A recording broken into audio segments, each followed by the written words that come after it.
abasingawo nabagambye nti finally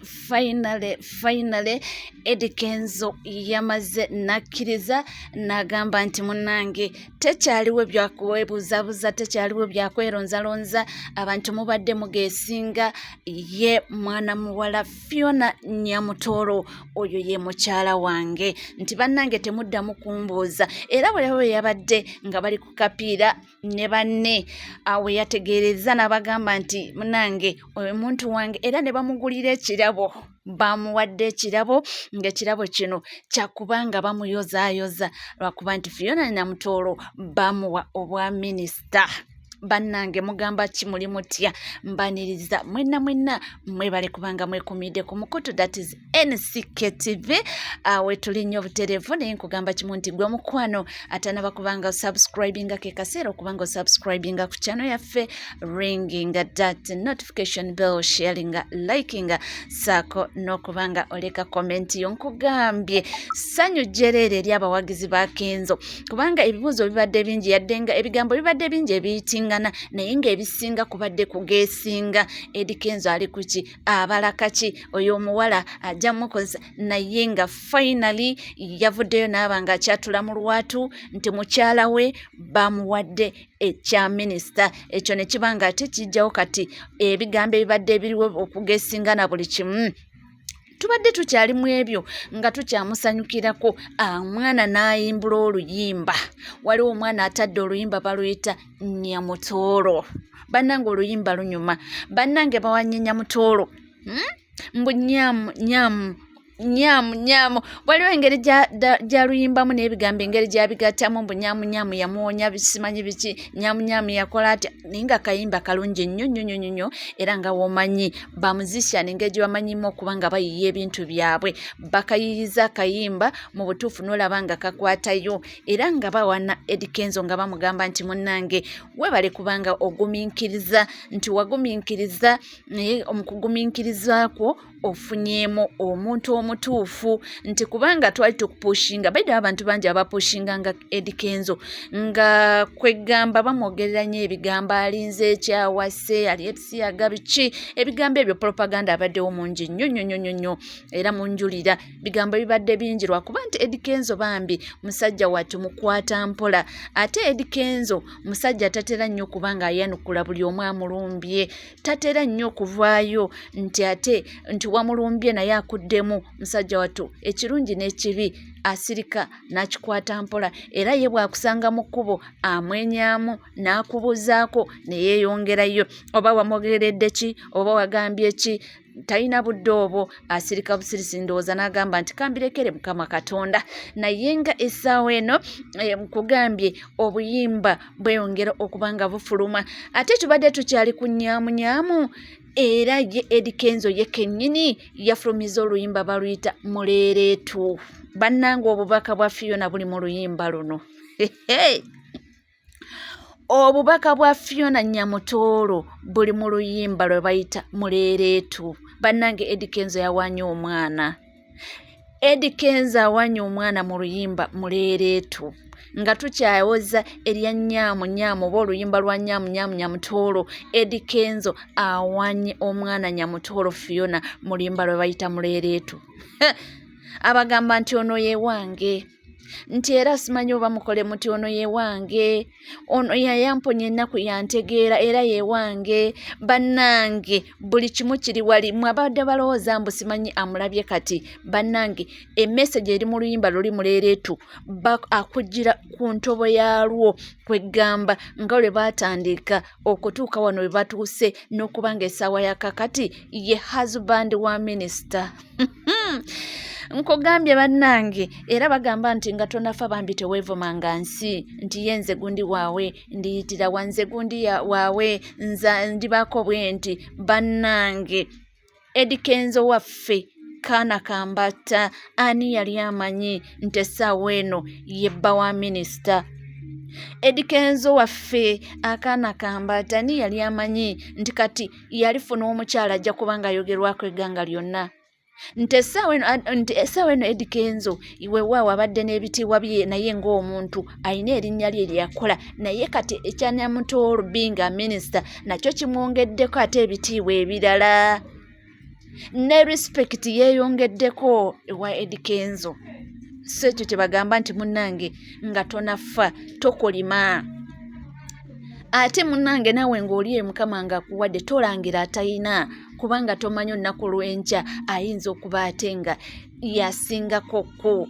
Ebigambo bingi sisobola kwogerera bubi mukyala Rema Namakula nedda sisobola mwogerera bubi kubanga banono omwami na mukyala beeyinamu omwana era ekitiibwa ekyo kisigale naye ate tekijjawo nti yamwogerera ebigambo tekijjawo ekyo kyo kyasigalawo. It is on record nti munnange yamwogerera ebigambo n'obutambi bukyaliwo natuuka n'omuyimbira obuyimba nti yakowaki bulaavu nigga busemyekozo ebintu byali bingi bambi naye n'agumiikiriza Eddie Kenzo waffe era essaawa eno wenjogerera ssanyu jjereere eri ttiimu Eddie Kenzo tiimu big talent ssanyu jjereere lyeriri eyo. Omwana yasabudde n'aba nga asirisa abantu bonna omanye okusirisa abantu kugamba nti leka boogere naye bwe ndiba nsiruse okwogera buli omu alisirika. Kyekyo Eddie Kenzo kye yatukola surprise eri Juliana gye yakola abantu gye yakola Bannayuganda. Eddie Kenzo kyekyo kye yakola abantu babadde bamwogerera bamanyi simanyi Kalo Nantongo ne batuuka okugamba nti Kalo bayomba ne Lydia Jasmine nga bafa Eddie Kenzo ebigambo bibadde bingi nnyo naye nga yasirise ng'amanye ekintu kye nti munnange nakwata ne mmala nti natuuka gye ndaga ekintu kye naaba nga akola ki mpaka finally ku lunaku luli we lutuuse. Ate by the way ndowooza singa tewaba bino ebintu by'okulayizibwa nga minisita tetwandibitegedde kintu kyabwe babadde baagala kubanga bakikukusa mpolampola bwe twandibitegeredde nga bigguse oba nga bituuse ewala naye nakyo kyatuyambyeko tubadde tususpectinga just kubanga mumakati awo bateekawo Miss Uganda babadde bamuteekako abantu bangi naye nkugambye omwana aliko smile ye bambi era yafunye omuntu amutegeera kubanga sigamba nti yamufunye nti lwakubanga minisita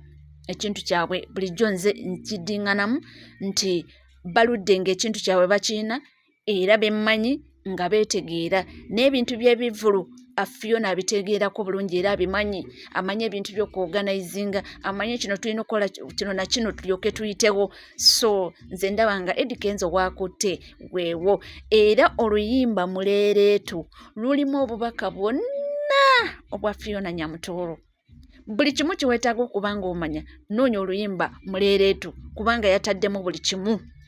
Eddie Kenzo ataddemu buli kimu mu luyimba luno era ndowooza Fiona gyali naye amanye nti mu butuufu omwami ampaanye era n'atuuka ffe tubasabira birungi byereere bannange.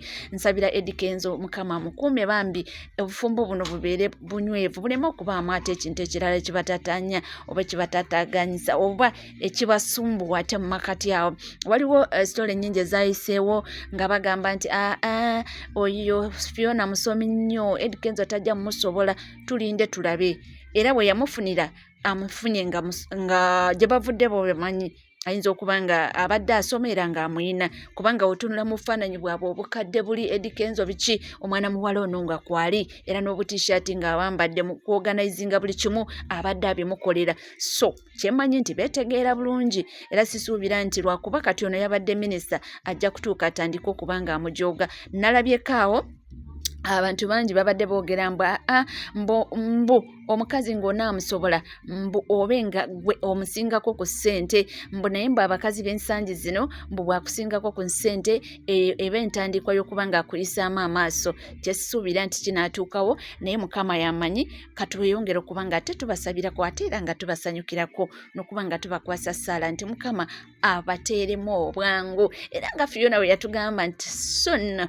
I'm getting married era soon enteekateeka z'embaga zigenda mu maaso era kye nabategeezaako nnaku lw'eggulo nti bajja kuba nga balangirira mu butongole bajja kubanga balangirira mu butongole enteekateeka z'embaga yaabwe Eddy Kenzo. Naye ndi musanyufu nnyo nti bambi yavuddeyo n'akyatula mu lwatu si kusigala nga tusigala mu kubanga tuteebereza, naye yavuddeyo n'akyatula mu lwatu nti mukyala wange sina girlfriend. Teyagambye nti girlfriend wange, nedda yagambye mukyala wange bamuwadde ekya minisita. Ekyo nno munnange kino engeri gye kiwulikikamu obulungi era nga amawulire ne gaba nga malungi nnyo eri abawagizi ba Eddy Kenzo kubanga buli omu bambi kyabadde asabirira. Mama Mal yamuvinga on ebbanga liyiseewo era tubadde tusaba nti Eddy Kenzo Mukama muteeremu obwangu naye abe ng'akola ki asetolinga. Mukama mulungi nti essaawa eno wetwogera Maya afunye mami kati gwabeera naye era tusuubira nti bijja kubanga bitambula bulungi era nga bibagendera bulungi. We yatuukira n'okubanga bagenda ku vidi ekyo kiraga nti naye mukyala mulungi abika mukyala wa mpisa era tekuba mukyala era ajja kufumba. Yesa munnange gegatambula era nga gagenda mu maaso nino mu ggwanga lyaffe Uganda. Nkugamba kimu nti muganda waffe gwali eyo ate weerabira kubanga osubscribinga ku channel yaffe that is NCK TV, ringing that notification bell, sharing, liking, sako n'okubanga aleka comment yo. Mpozi nga bulijjo baganda baffe abali mu kisiibo nsaba Mukama Katonda abateeremu obwangu era kitambule bulungi. Atasobodde kusiiba ekisiibo kino munnange oba olina ensonga tusaba nti Mukama Katonda akuteeremu obwangu omwaka ogujja ekisiibo ekiddako. Woba oli mulwadde kikusange ng'oli bulungi, woba olina ebizibu kikusange nga munnange nga toyina ng'osobola okubanga osiiba. Ate oyo yenna yina kyatodde noba nga osiibulula oyo eyasiibye, nsaba kimu nti Mukama Katonda akuwe mu bungi era akuddizeewo wonna wonna we watodde osobola okuba nga ate n'omulundi omulala oyambako oba osiibulula. Okuyamba guba mutima si nnyo nti olina okuba nga lwakubanga olina bingi, naye nedda kasi oba nga olina koyina osobola okasharinga n'oyo n'oba nga omusiibulula. Bannanga amawulire go tigaggwayo era go mangi nnyo nnyo nnyini ddala. Ensonga za mukyala waffe Nyamutoro essaawa eno tulina right emuyita mukyala waffe kubanga nannyini kintu yamaze dde okubanga alangirira.